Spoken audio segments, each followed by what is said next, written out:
Hey Kano, what's going on, man? We got your next video here. Hey, buddy, happy 4th of July, man. Yeah, happy 4th of July. 5th of July, I guess. Yeah, so I see what you're doing here. And I mean, you're doing the right thing. You are doing what I asked you to do. But the way in which that you are doing it is not quite what we're looking for here. And I think it's causing more problems than it's fixing. So what I kind of see you doing is, I feel like you're bringing this knee forward, like you're pulling your knee forward instead of kind of turning it, and it's leading to this weird. Oh, that torque. It's leading to this weird kind of weight transfer. Your hips actually look really good, and the timing of your hips is really good. And as you can see, your towel is starting to pop, which is really what we're looking for, which is really awesome. And you're doing a great job. But as far as the knee, and it kind of looks wonky down here, and I'm sure it feels weird to you, but we're gonna line this up right now. So the big issue is really just the weight transfer and the knee kind of being pulled through. And on your next video, if we could get, full body, it'd be a lot easier to see. It's kind of hard to see without seeing your feet in it as well. But what it looks like to me is you're kind of stepping here, a little bit of a lean, and then your knee, you're kind of pulling it through instead of having it be the first thing that turns, right? I really want to stress separating your knee from your hip. So let's watch Baker here and kind of show you what I'm looking for. So let's see. So right now, as you can see, all of his weight is on his back foot here. All of his torque and his power is back, ready to unload, right? And then the first thing he does is right there, he starts to create ground force, which is pushing the ground away and pushing up from him, right? And then right here, he's starting to rotate his knee in. He's starting to create rotational force and torque. All the muscles in here are starting to line up. Hold on, right there. You see how his knee turns in and his hip is still back, getting ready to unload, right? He's storing up that potential energy right here in his back hip.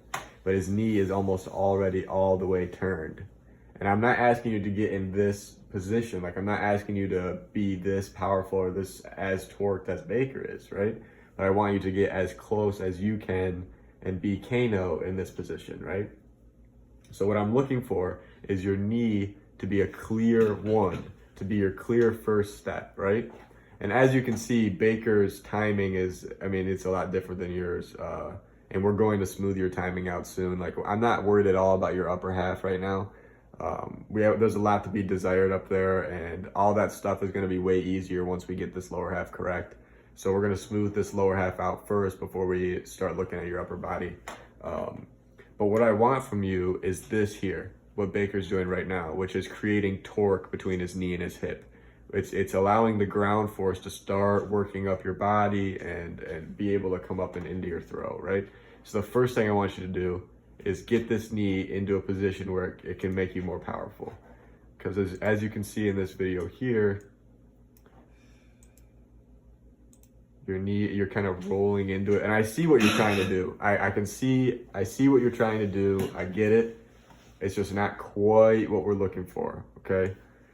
We're not looking to pull our knee forward. We're looking for our knee to torque everything else, right? And as you can see here, your weight is still a little bit heavy on that front leg. It's hard to see because I can't see your feet, right? But Jake, what do you think about this? What? We're not worried about that right now.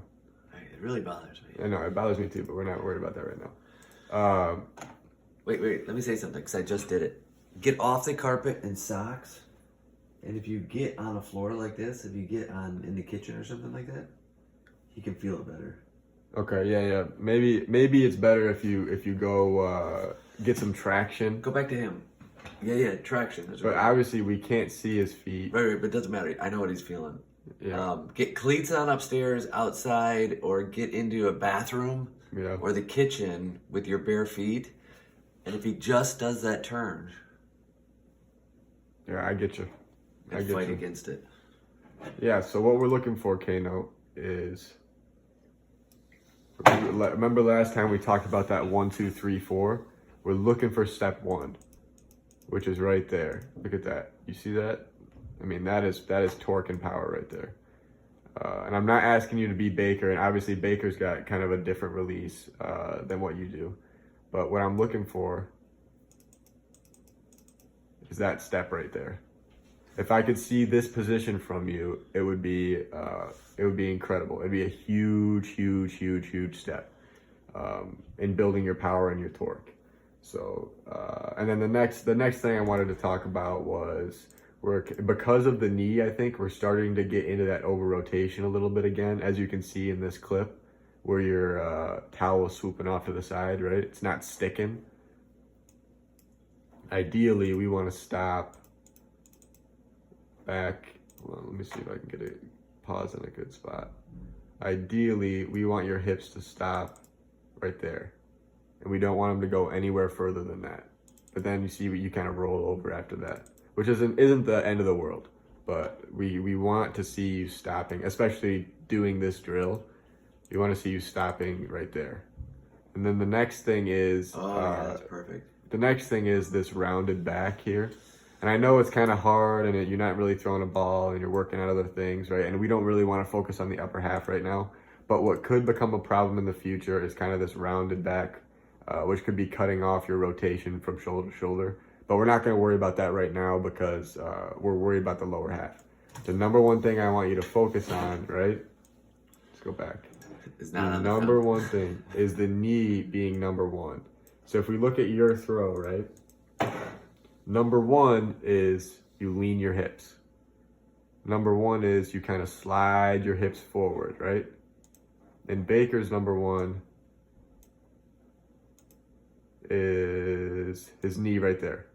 See, like you see him kind of moving forward, but you never see his hips start leaning until he gets his knee there, right? So we want to see your knee almost, but see how you kind of hit this. Okay, I know what you need. When this front foot hits the ground, this knee needs to be in this position here. By the time you strike the ground with your lead foot, I want your knee to be in this position here. And that's a good cue for you to start with to be able to get your knee in the right spot. So let's go with that. Same drill.